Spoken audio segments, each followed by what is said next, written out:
Depuis des siècles, les couples se forment, apprennent à vivre ensemble et un beau matin, décident de fonder une famille. Avec plus de 828 000 naissances enregistrées en 2010, la France ne connaît pas la crise lorsqu'il s'agit de bébés.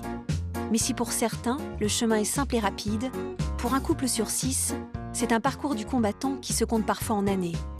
Plus le temps avance et moins les chances sont grandes. J'avais plus ni 20 ans ni 30 ans, j'en avais 38. Je voulais un enfant à 20-30 ans, donc j'avais 29 ans à l'époque, mais j'avais une intuition pas très bonne. Je suis réglée comme une horloge. C'est vraiment quelque chose comme dans les livres. Mais au bout de quelques temps, je me suis quand même dit, tiens, ça vient pas. Je ne serai pas la jeune maman que j'aurais toujours voulu être. Personne n'est à l'abri de l'épreuve de l'infertilité. Quand on galère pour avoir un enfant, c'est toute la vie qui est chamboulée. C'est toujours une spirale émotionnelle intense pour le couple. Ça monte, ça monte, ça monte, et hop, on redescend dans l'autre sens, et hop, on recommence. Ça monte, ça monte, ça monte, et après ça chute, et après on retourne en arrière, et on recommence. C'est vraiment cette sensation de rester sur le bord de la route, que ça tourne. Les femmes tombent enceintes, elles ont leur bébé, elles en sont même au deuxième, et nous toujours rien. C'est le fait de ne pas pouvoir procréer, quoi, et de ne pas obtenir de descendance. Tu vas fort, là. Ne pas procréer, ne pas avoir de descendance, ça va être stérile. Être infertile aujourd'hui, c'est quoi? Tout va bien, Dieu merci, on peut avoir des enfants, simplement ça mettra un peu plus de temps que les autres. Les mois défilent et toujours rien. Quand les couples accumulent les échecs, le désir d'enfant peut virer à l'obsession. J'arrivais des périodes où Mathieu me demandait mon score. Je disais, ah bah ce soir, 12. Ça voulait dire que j'avais vu 12 femmes dans la journée, plus ou moins un terme avancé de grossesse. J'ai toujours repéré les femmes enceintes, les bébés. Je suis obligée de me corriger, enfin de me reprendre parce que je suis capable de me retourner et de... Tu te retournes. Ouais, voilà. C'est une épreuve de couple, je dirais. D'autres vivent D'autres épreuves. la maternité, et nous, on a vécu l'échec de la fertilité, jusque-là. Et bon, c'est notre histoire à nous. La difficulté à procréer s'amplifie depuis des décennies, notamment à cause de notre mode de vie et de nouveaux facteurs environnementaux. Des milliers de couples sont ainsi exposés à ce mal du siècle. Parmi ces galériens, 4 couples ont accepté de partager leurs doutes et leurs espoirs pendant plusieurs mois. 4 couples prêts à se battre pour donner la vie. Mais leurs efforts vont-ils suffire à exaucer leurs rêves? Peuvent-ils tous avoir la chance de devenir parents?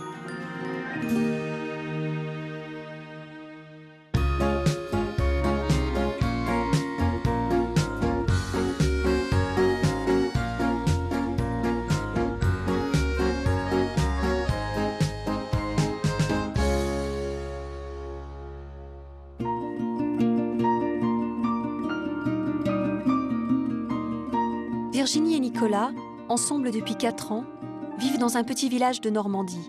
Il est chercheur, elle est éducatrice et ils essaient d'avoir un enfant depuis plusieurs années. 1 an après notre rencontre, en fait, on s'est dit que ça ne fonctionnait pas. Je savais bien qu'il y avait des soucis. Je le sentais puisque je le savais déjà depuis longtemps. Et j'avais plus ni 20 ans ni 30 ans, j'en avais 38. Donc il fallait faire très vite parce qu'on sait aussi que plus le temps avance et moins les chances sont grandes. Ouais. Ouais. Comme dans 30% des cas, leur infertilité est d'origine féminine. Virginie souffre d'une insuffisance ovarienne qui l'empêche d'envisager une grossesse spontanée. Après tous les examens qu'on a fait tous les deux, on a rapidement compris que ça venait d'elle. Avec ses ovocytes, à elle, ça allait être compliqué, voire impossible. Donc en fait, il fallait une solution. Une solution à la question qu'on se pose, c'est on veut des enfants. Après, c'est à quel prix? À ce jour, ils ont déjà enchaîné plusieurs traitements médicaux qui ont viré au cauchemar. Et comme rien n'a marché en Normandie, ils ont fait le déplacement en région parisienne pour rencontrer une gynécologue en PMA ou procréation médicalement assistée. Vous avez tout ramené votre histoire? Oui. Je vais essayer de tout comprendre. Je crois que c'est pas très compliqué. Alors, je voudrais avoir votre âge déjà, parce qu'en général, c'est ça qui coince. 41. 41 ans. Et vous avez quel âge? 40. 40 ans. Et il y a déjà eu des enfants dans votre vie ou jamais? Jamais. Ni dans une autre histoire? Jamais. On aimerait bien, hein? Ça nous aiderait. Allez, racontez-moi ce qui se passe alors. On a rencontré pour la première fois un médecin, un PMA, j'avais 38 ans.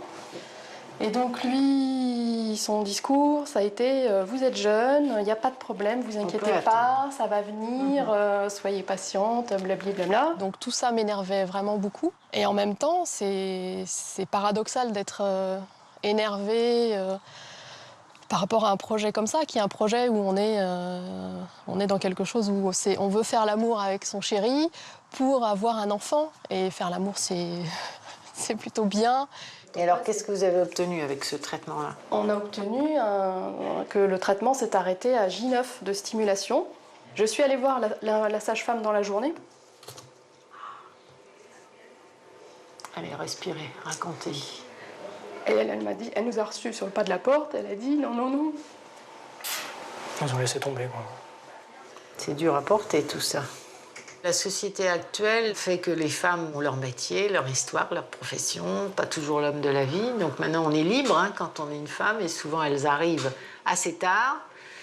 Et parfois, elles ont été suivies longtemps par des gynécologues de ville qui ont cru que les choses allaient se faire, et elles arrivent à 39, 40 ans, nous on les récupère, et après on est en face d'une insuffisance ovarienne. Donc ce sont quand même des gens qui souffrent terriblement. Alors moi, je pense que c'était un mauvais tourbillon, tout ça, là. Mais ceci étant dit, on peut tous s'entraîner dans des tourbillons comme ça nous arrive tous. Effectivement, il y a eu un peu de retard là, sur tout ce qu'on vous a fait, puis on ne vous a pas expliqué. Votre insuffisance ovarienne, elle devait exister depuis bien longtemps.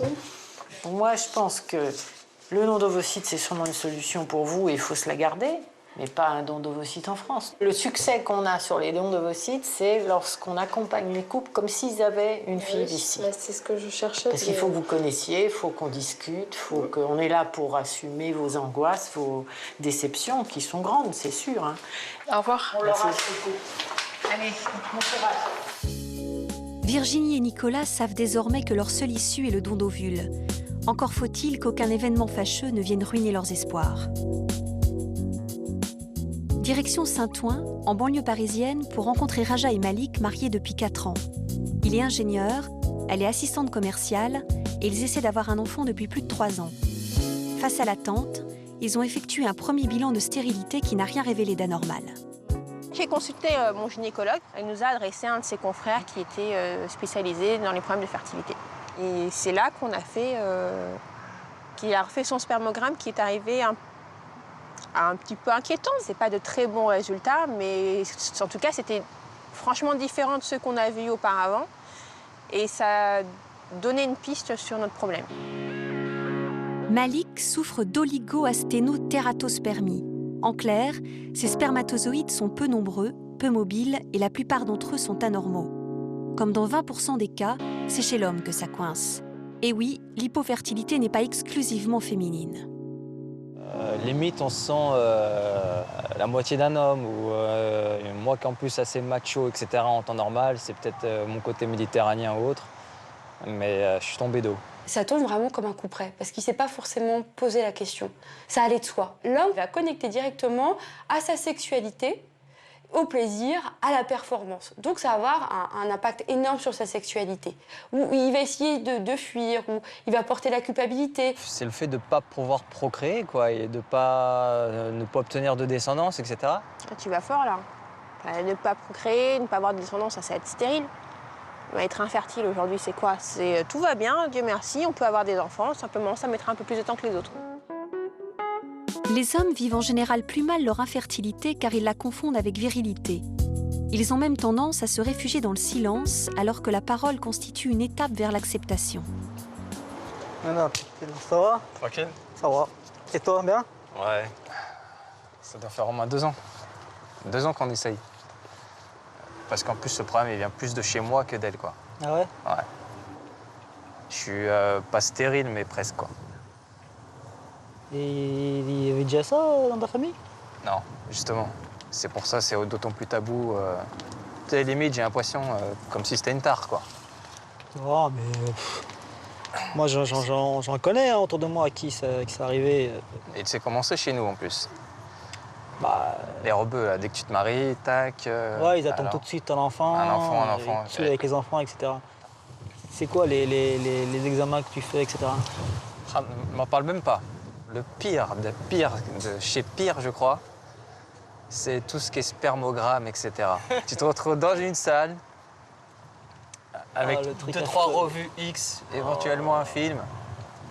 On te passe un pot stérile. Et on dit, Ça, c'est le truc le plus affreux.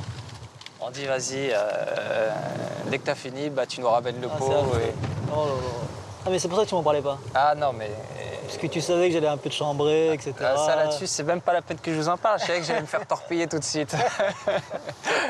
Bon, en tout cas, si ça marche, t'as intérêt à enchaîner, quoi, après derrière. Non, je te fais pas une équipe de foot, quoi. Si j'en ai 2 déjà. T'enchaînes derrière, comme ça, t'es tranquille. C'est dur, mais bon, C'est la vie. c'est la vie.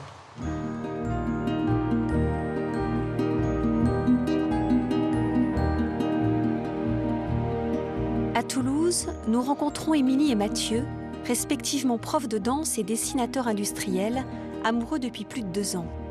Pour Émilie, tomber enceinte est un jeu d'enfant, mais c'est la suite qui pose problème. À ce jour, elle a déjà subi 6 fausses couches, toujours éprouvantes tant sur le plan physique que psychologique. Les grossesses se sont enchaînées, qui s'arrêtaient plus ou moins à court terme. Les premiers tests positifs, j'étais super contente. Je le réveillais le matin, je le secouais dans le lit, je lui montrais et on le fêtait à chaque fois. Et puis, au bout de la 3e fausse couche, qui a été la plus difficile à vivre, on était vraiment sur la réserve. Et au fur et à mesure, on doutait de plus en plus. Donc, on a perdu un peu de temps parce qu'elle pensait que c'était juste la malchance. On commence à parler de fausses couches à répétition à partir de 3 fausses couches. Il y a beaucoup d'inconnus et la souffrance qui est associée à ce genre de pathologie peut être énorme et quelquefois pire probablement que les femmes qui n'arrivent pas du tout à avoir de grossesse. J'ai commencé à me renseigner sur Internet, ce qu'il fallait voir, etc. Je me suis confrontée à un vide parce que pour tout ce qui est procréation médicalement assistée, il y a un protocole. On rentre, bon, il y a tel problème, on fait ça, on va voir ça. Et moi, j'avais besoin de aucune de ces choses finalement.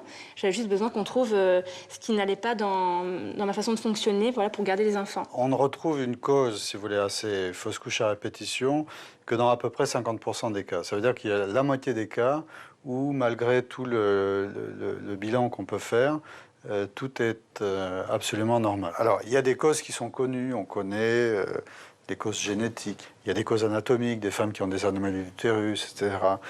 Il y a un certain nombre de causes au niveau des systèmes de coagulation qui peuvent quelquefois être traitées d'ailleurs avec succès. Il y a des causes immunologiques, etc. J'ai une sœur jumelle, on est vraies jumelles, donc monozygotes. Et en fait, elle a été extrêmement chanceuse d'avoir ses enfants parce qu'on a découvert un problème génétique. Donc disons, j'ai tous mes gènes et ma sœur aussi. Et j'ai un petit bout du chromosome 2 qui s'est mélangé avec un petit bout du chromosome 8. Et donc quand on veut faire un enfant, ça se mélange mal.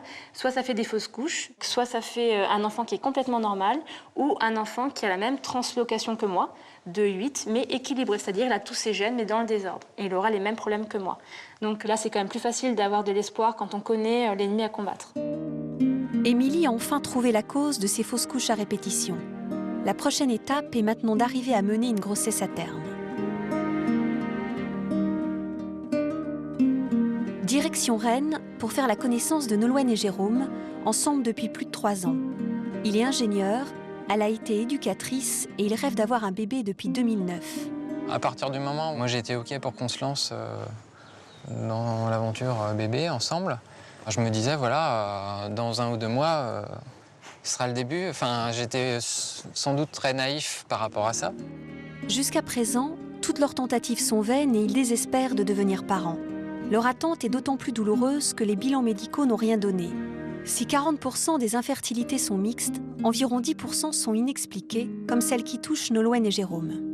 Quand ils ont commencé à appeler ça l'infertilité inexpliquée, le mot infertilité, même si jusqu'ici je ne tombais pas enceinte, c'est un mot qui heurte. Tout d'un coup, on nous parle d'infertilité. Waouh, ça y est, on est dedans, quoi. Il faut se rendre compte quand même, parce que du coup, comme on est en infertilité inexpliquée, moi, tous les mois, j'ovule, donc tous les mois, il y a une chance. Donc j'ai dû avoir 27 échecs, 27-28 échecs depuis qu'on commence, quoi. Vu qu'il n'y a pas de problème, ben voilà, on me dit que c'est dans la tête. Et ça, je crois que c'est presque le plus culpabilisant, le fait qu'on dise que c'est parce que j'y pense trop, qu'effectivement, j'y pense. C'est même une obsession, pour être honnête, chez moi. Je ne peux pas contrôler ça. Et donc, c'est comme si la cause, c'était